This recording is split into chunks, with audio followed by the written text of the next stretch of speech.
दुनिया में जितने रिश्ते नाते हैं सब फेक हैं।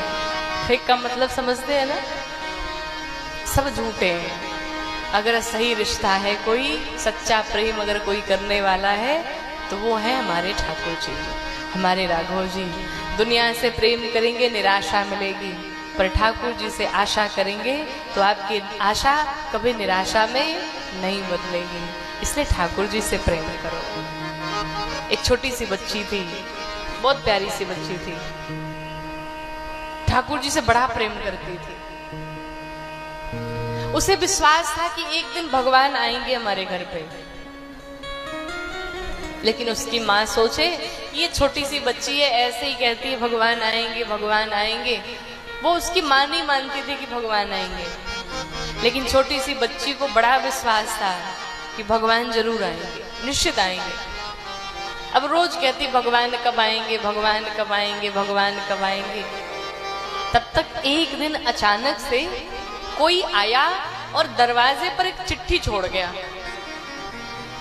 दरवाजा खोला, माँ ने कहा बिटिया देखो जरा चिट्ठी किसकी आई है। तो बिटिया गई और चिट्ठी लिया। माँ ने कहा बेटा पढ़ो, देखो क्या लिखा है इसमें। बिटिया ने उस चिट्ठी को पढ़ा तो उस चिट्ठी में लिखा था मैं आज आऊंगा मैं आज आऊंगा। तो बिटिया ने कहा माँ देखो लिखा है मैं आज तुम्हारे घर आऊंगा, मैं आज तुमसे मिलूंगा। अब तो बेटी बड़ा खुश हो गई। तो माँ ने सोचा कि ये पागल है, कोई आया होगा मजाक किया होगा, भगवान थोड़ी आएंगे। अब दर्शन करिए। उस बिटिया ने कहा मैया आज भगवान आएंगे तो भगवान के लिए हमें कुछ सेवा करनी पड़ेगी। कहा क्या करना पड़ेगा। बिटिया ने कहा मैया अब भगवान आएंगे तो इस गंदे से बेड पे तो सोएंगे नहीं, इनके लिए एक अच्छा सा बिस्तर मंगा दो। कंबल पुराना है घर में तो अपने भगवान को नए नए कंबल देंगे, नया कंबल मंगा दो। और क्या चाहिए। कहा भगवान आएंगे तो घर में कम से कम माखन मिश्री तो खाएंगे ही, तो ये सारी व्यवस्थाएं हमें आज करनी पड़ेगी, चलो चलते हैं मार्केट में शॉपिंग करेंगे। माँ सोचे ये बेचारी छोटी सी बालिका, इसकी भावना जुड़ गई भगवान से। अरे भगवान कहाँ आने वाले, भगवान थोड़ी आते। और अक्सर ऐसा ही होता है, बुद्धिमानों को भगवान नहीं मिल पाते। जो बहुत ज्यादा बुद्धि लगाता है उसे भगवान नहीं मिलते हैं। अक्सर भगवान पागलों को मिले हैं। जो भगवान की भक्ति करके गल गया है, भगवान के प्रेम में गल गया, उसे पागल कहते हैं। और अक्सर भगवान पागलों को ही मिलते हैं। जो ज्यादा बुद्धि लगाते उसे भगवान निश्चित नहीं मिलते। उस छोटी सी बिटिया ने कहा भैया चलो चल के शॉपिंग करते हैं। तो उसकी माँ जो भी घर में झाड़ू पोछा करके भोजन पका करके और जो भी उसे मिलता था तो थोड़े से पैसे थे। माँ के साथ में बिटिया गई शॉपिंग करने के लिए। जा करके देखा तो बड़ी जोर की बारिश हो रही थी। उसने कहा कि हमारे ठाकुर जी आएंगे तो उन्हें एक छाता भी चाहिए, कहीं बारिश होगी तो भीग न जाए।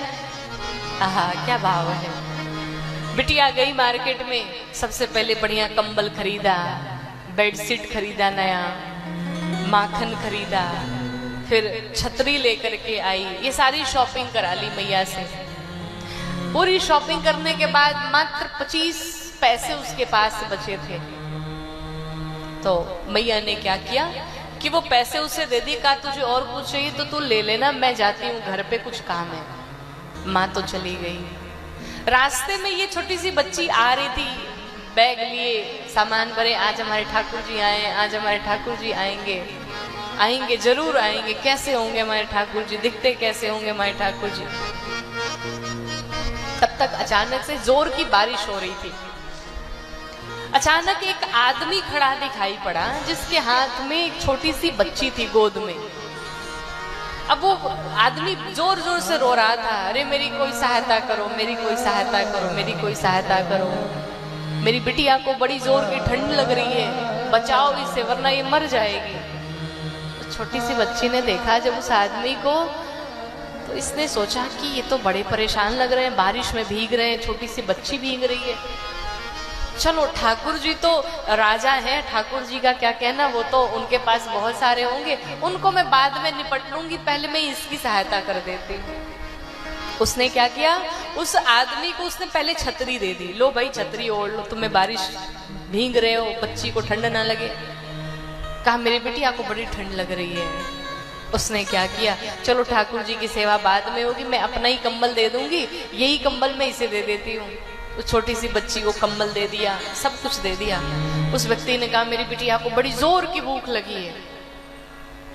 उस बिटिया ने सोचा जब ठाकुर जी आएंगे तो हम कुछ और ही खिला देंगे, हम उनको अपनी परिस्थिति बता देंगे कि ऐसी ऐसी बात थी, मैं क्या करती, मजबूर थी।